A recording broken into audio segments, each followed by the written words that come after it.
आमचं गृहिणी वस्तू भांडार हे दुकान जवळजवळ 60 सालापासून चालू आहे. ते आमच्या सासूबाई उर्मिलाबाई देसाई यांनी सुरू केलं. त्यावेळेला ते एक 5-6 बायका घेऊन त्यांनी ते काम सुरू केलं. आणि त्यावेळेचं सांगायचं तर गरीब विधवा बायकांना धुणं भांडण्याची वगैरे अशी काम करायला लागू नये. त्यातले त्यात जास्त प्रतिष्ठित कामं त्यावेळेला स्वयंपाकाची वगैरे किंवा अशी समजत असत.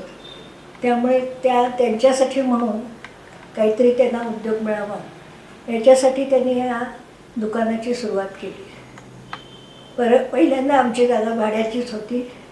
त्या भाड्याच्या जागेत फक्त संध्याकाळच्या वेळेला ते चालू ठेवत असत. आणि त्यावेळेला 5 अशा विधवा बायकांनी चकली, वडी, मसाले, नंतर लाडू, चिवडा वगैरे अशा तऱ्हेचे पदार्थ त्यावेळेला बनवायला सुरुवात केली. आणि याच्यातनं त्यांचं अर्थार्जन सुरू झालं. कारण काही काहींच्या घरामध्ये एकटा म्हणजे नवरा काही अपंग किंवा काही लहान मुलांच्या शिक्षणाचा खर्च उचलू शकत नव्हते. तर त्या ह्याच्यातनं पैशातनं त्यांना तेव्हा ती घराच्या उपयोगी पडतील असं आमच्या सासूबाईंनी त्या सुरुवात केलेली होती. लहान मुलांचे कपडे शिवणे म्हणजे त्या बाळंतविडा म्हणून खूप प्रसिद्ध होतं. तेव्हा त्या बाळंतविडा पण त्या करत होत्या. आणि असं ह्याच्यानंतर एक एक एक पदार्थ आम्ही दोघी वाढवत गेलो. 86 सालापर्यंत ते बघत होत्या. त्यानंतर त्यांची तब्येत बिघडत गेली आणि त्यांचं ते निधन झालं. त्यानंतर मग आम्ही दोघींनी तो व्यवसाय सुरू केला. त्यावेळेला मग हळूहळू एक एक पदार्थ वाढवत त्यानंतर बऱ्याच बायकाही त्यासाठी घेऊन नवीन पदार्थ बरेच सुरू केले. आणि त्यामुळे मग दुकानाची हळूहळू वाढ झाली.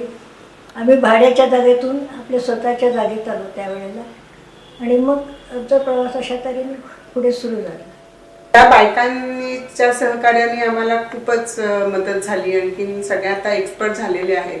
म्हणजे काही काही वेळेला माझ्या डोक्यात नाही आलं तर त्या पटकन सांगतात की नाही हे ह्याच्यात हे आपण घातलं होतं ह्यामुळे हा पदार्थ खूप छान झाला. त्यांचं सहकार्य खूप छान आहे. आणि सगळ्या फुल ट्रेंड आहेत आणि एकमेकींना जमवून घेतात आणि आम्हाला छान सहकार्य करतात. आम्ही केव्हा जरी सकाळी 7ला जरी म्हटलं की एखादा पदार्थ करायचा आणि तुम्ही या तरी त्या येतात. त्यांचं सुद्धा खरं कौतुक महाराष्ट्राने करायला पाहिजे आमच्यापेक्षा. कारण त्या खूप कष्ट करतात आमच्यापेक्षा. तर त्या पण एक म्हणजे मुख्य त्या आहेत त्यांचे धुरा दुकानाची. आणि करोना काळात सुद्धा आम्ही दुकान चालवायचं की नाही असा विचार करत होतो. कारण आमचं एज याच्याप्रमाणे बसत नव्हतं. आम्हाला घरातच बसायला लागणार होतं त्यावेळेला. परंतु या बायका तशा वयाने लहान असल्यामुळे आम्ही दुकान चालवू असं सांगून त्यांनी त्या काळात सुद्धा आमचं दुकान चांगल्या तऱ्हेने चालवलं. म्हणून आम्ही ह्या आमच्या दुकानाच्या यशाचं क्रेडिट त्यांना पुष्कळसं देतो. आता नवीन ह्याच्या पद्धतीप्रमाणे ऑनलाईन सगळं सुरू झालेलं आहे. आणि सगळ्यांना आता घरपोच सगळी डिलिव्हरी मिळते. आणि कॉम्पिटिशनच्या ह्याच्याप्रमाणे बघाल तर गल्लोगल्ली आता खाद्यपदार्थांचं रेडीमेड फूड हे जे सुरू झालेले आहे त्याच्यासाठी आम्हाला टिकून धरण्यासाठी सगळं क्वालिटी टिकवण्यासाठी आम्हाला खूप कष्ट घ्यायला लागतात. त्याच्यामध्ये कुठल्याही ह्याचं कमी झालं तर ते आम्हाला दोघींनाही चालत नाही. आमच्या बायका कधीतरी म्हणतात की आपण हे निम्म ते निम्म नाही, तुम्ही असलं काही करायचं नाही, जे आहे ते चांगलं आपण खायला घालायचं हेच एक उद्दिष्ट आहे आपलं. आणि जरी कॉम्पिटिशन आले तरी आम्ही कॉम्पिटिशनमध्ये आम्ही आमचं पाय रोवून आहोत जमिनीवरती घट्ट. आणि दुसरं फॅमिली जर बघायची झाली तर माझ्या लहान वयातच मला खूप जबाबदारी पडल्या माझ्या मुलांच्या माझ्यावरती. माझे मिस्टर लवकर गेले. मुलगा माझा खूप लहान होता. आणखीन सांगायचं तर ते ह्या धंद्याने मी तग धरू शकले. कारण माझे मिस्टर डॉक्टर होते. त्यांची खुर्ची मी स्वतः डॉक्टर नसल्यामुळे मी ती खुर्ची काय सांभाळू शकले नाही. पण ही जे दुकानच जे आहे ते संपूर्ण मी माझ्यावरती धुरा हे करून माझ्या मुलांचं शिक्षण केलं, मुलांची लग्न केली. माझा आज मुलगा 25 वर्ष ऑस्ट्रेलियामध्ये आहे आणि तो is in master chef Australia जे आपलं चॅनल होतं त्याच्यामध्ये त्यांनी खूप गाजवलं. तो त्याच्यामध्ये विनर म्हणून आला. आणि आजूबाजूच्या ह्याच्या कॉम्पिटिशनमध्ये आपण तग धरून उभारण्यासाठी आपल्याला क्वालिटी टिकवणं हे एक महत्त्वाचं आहे. क्वालिटीमध्ये कॉम्प्रोमाइज करायचं नाही. क्वालिटी जर तुमची असेल तर तुमचा घेणारा माल पलीकडे 4 दुकानं उघडलं तरी हरकत नाही, पण आपल्याची क्वालिटी असल्यामुळे कुठेही पलीकडे आपलं गिराईक जात नाही. क्वालिटी मेंटेन ठेवावी लागते, स्वच्छता मेंटेन ठेवावी लागते. कित्येकदा आम्हाला लोक असं सांगतात की दुसरीकडे खूप मिळतं पण तुमच्या दुकानासारखं कुठेच मिळत नाही, म्हणून आम्ही इथे येतो. अगदी कितीतरी परगावाहून सुद्धा बरेच लोक परदेशी आमचा माल जातो. शिवाय परदेशी आमच्याकडे लोक भरपूर माल घेऊन जातात. म्हणजे मुलांना स्वतःला परदेशातल्या मुलांना पाठवत असतात आमच्याकडचा माल घेऊन.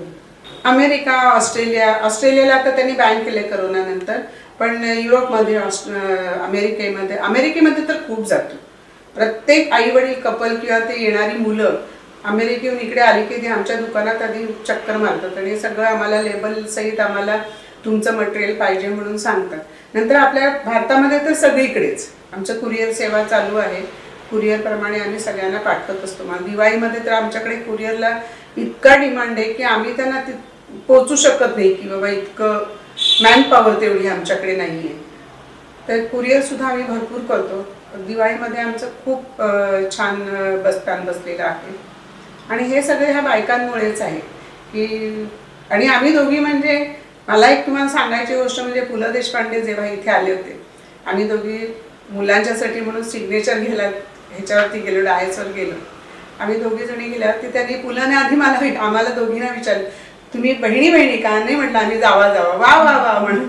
त्याच्यात आमच्या दोघींचं कधीही इतक्या वर्षात बिझनेसमध्ये आम्हाला पैशांसाठी किंवा कुठल्याच्यासाठी कधीही वाद झालेले किंवा कधीच नाही, चुकून सुद्धा नाही. म्हणजे चुकून माझ्याकडनं काही सांगणं राहतं किंवा त्यांच्याकडनं राहतं, पण असं उद्धटपणाने उत्तर देऊन आणि करून असं कधीही आमचं झालेलं नाही. त्यामुळे कोल्हापूरमध्ये आम्हाला दोघी बहिणी बहिणीच म्हणतात. पार्टनरशिप ही नेहमी विश्वासावर टिकते आणि ती आज आम्ही 35 वर्ष टिकवून आहोत. जागतिक महिला दिनानिमित्त आमच्या गृहिणी वस्तू भांडारातर्फे सगळ्या महिलांना शुभेच्छा. जागतिक महिला दिनानिमित्त आमच्या गृहिणी वस्तू भांडारातर्फे आमच्या शुभेच्छा.